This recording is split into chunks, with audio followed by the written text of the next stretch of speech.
Hey everybody, we're going to talk about the rest of the animals that we've added to the homestead as far as our poultry go.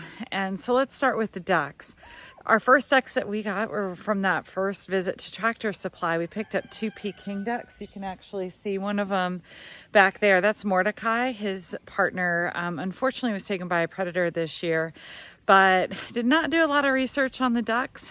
And Pekings, while a large breed, are really basically for entertainment. He doesn't do a whole lot other than just walk around.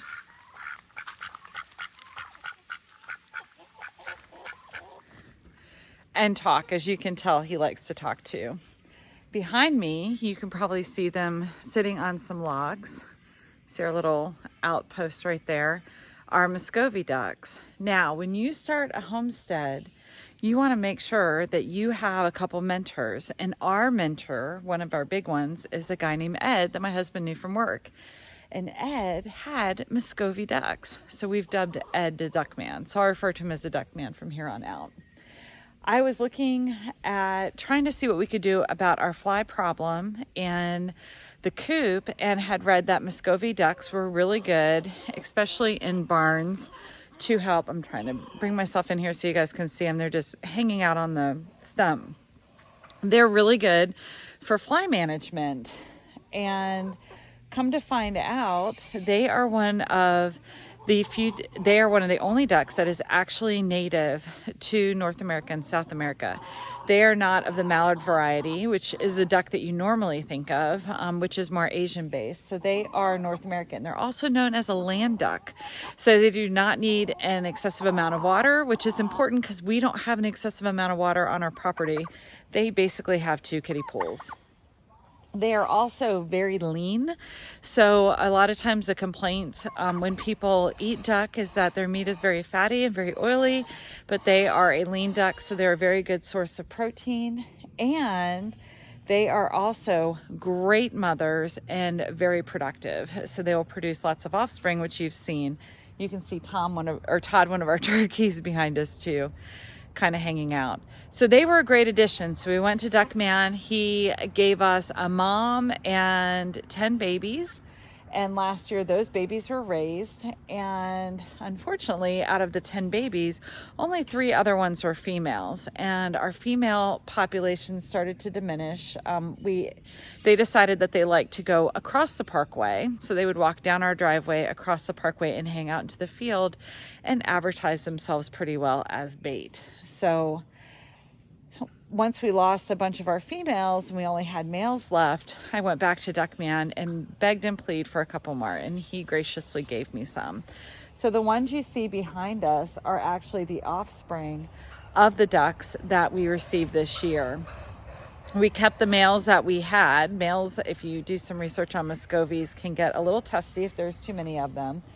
We ended up keeping the males that we had for a little while, making sure that our duck eggs were fertilized. And all 5 of our moms sat on clutches of eggs and had a ton of babies. So now we're full of ducks.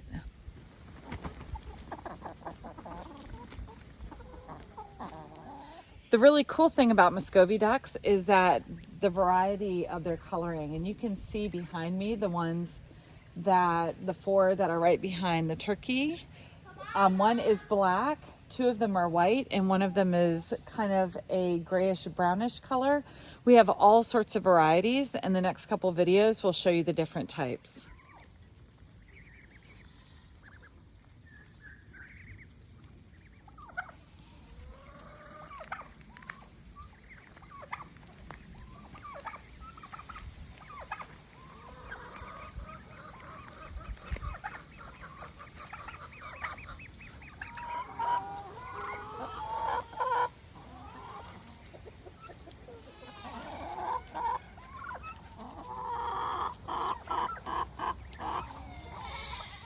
One of the other types of animals we decided to add just this year are turkeys. I've got one of our heritage turkeys right here. We added a couple types.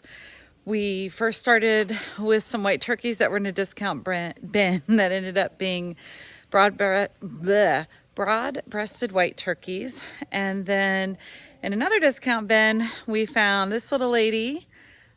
She's a heritage breed, and a little companion for her who's walking down right behind me with some of the other turkeys. So let's look at a few videos of the size difference and then we'll talk about them.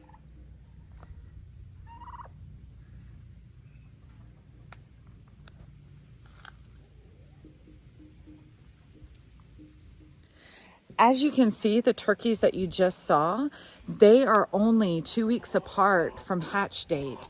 So these white broad-breasted turkeys are genetically bred to grow fast so that you can process them more quickly.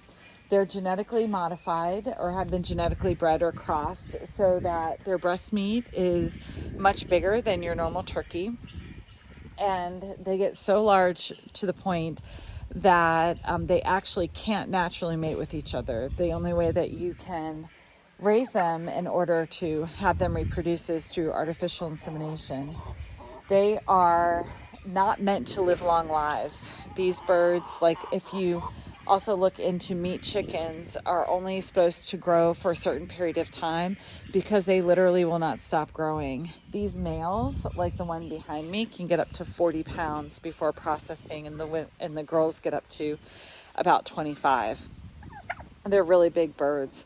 What happens with these, also with meat chickens, is that meat chickens, a regular chicken to get to the size of processing for a rooster usually takes about 20 weeks. If it's a specifically bred meat bird, it only takes 5 to 8 weeks. So while, got our little rooster over there crowing. So while you're able to produce more food, one of the negative effects of it is that you have birds, if you didn't want to use them for food, that would not be sustainable, because they'll end up either dying of a heart attack or their legs will break. So your ethical question becomes, is that appropriate? Should we breed animals in order to grow them fast for our food supply, and or should we just let our poultry develop naturally without meddling in it? It's a great question. People need to eat, and a lot of the a lot of the genetic advancements that we have made has really helped solve that problem, but it still is one that you can go back and forth about. So I'll let you decide.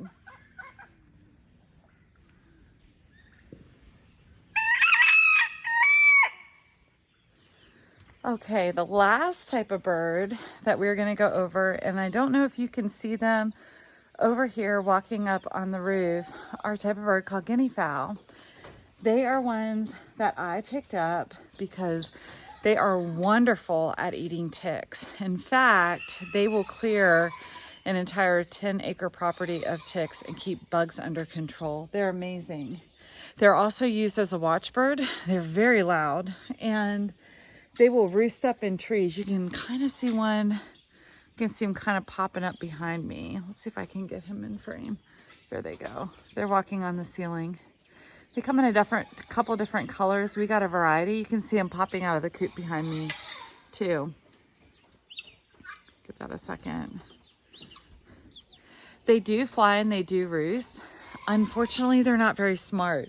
Once they get into their pattern of where they like to forage, they'll continue to keep that pattern. And so our group from last year that we had ended up becoming full grown, but then once the fox located them, they ended up being taken out one by one. So we ended up losing all of our guineas. I put in a new order this time. We got a variety pack. Well, we had all of what's called the pearl ones, or the black and white ones. Kind of look gray in the video. We now have one that's white and a couple that are lavender, so they're super pretty.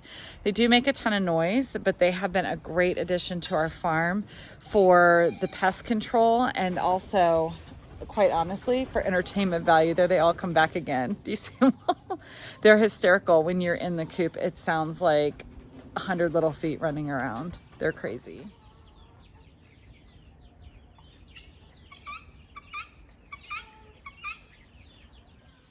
So the goal of our particular homestead, as we were adding animals to it, I can see the guineas. I can just see them behind me, like flying down. They're so funny.